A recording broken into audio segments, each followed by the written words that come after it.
నోటిదోలు మొదలైంది కాబట్టి ఓహో బ్యాక్ టు పెవిలియన్ మళ్ళీ మొదటికి వచ్చింది కాబట్టి సిస్టమ్ అయింది.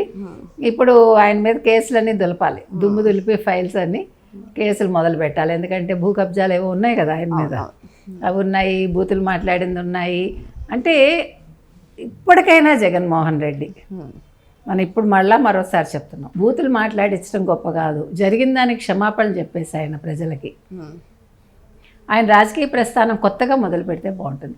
ఈ పనికి మాలిన వాళ్ళందరినీ పక్కన పెట్టి అప్పుడు జగన్మోహన్ రెడ్డి ధైర్యంగా తలెత్తుకుని ప్రజల్లోకి వెళ్ళగలరు. ఆయన కానీ ఇక్కడ ఏంటంటే మేడం, జగన్మోహన్ రెడ్డి చుట్టూ ఉన్న వాళ్ళు మన వాళ్ళు జైలుకి వెళ్తేనే సింపతి వస్తుంది, ప్రజల మద్దతు మొన్న చెప్పారు. నెక్స్ట్ ఇక నానిదేనా మేడం?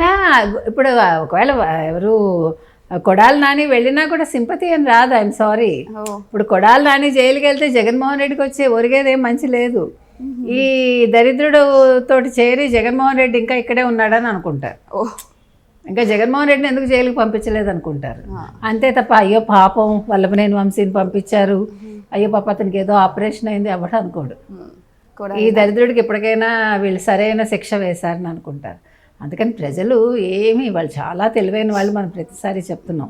చెవిరెడ్డి లాంటి వాళ్ళు ఇచ్చే సలహాలు కనుక తీసుకుంటే జగన్మోహన్ రెడ్డి మరోసారి అధపాతాళానికి వెళ్ళిపోతాడు.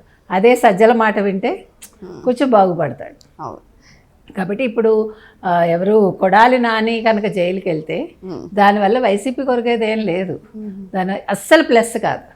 ఇప్పుడు చెవిరెడ్డి చెప్పాడని మనం అందరం జైలుకి వెళ్ళిపోదాము అంటే, ఇప్పుడు జగన్మోహన్ రెడ్డి జైలుకి వెళ్తే ఒక కేసు తర్వాత 29 కాదు కదా 30 వచ్చిన కేసులు నడుస్తూనే ఉంటాయి.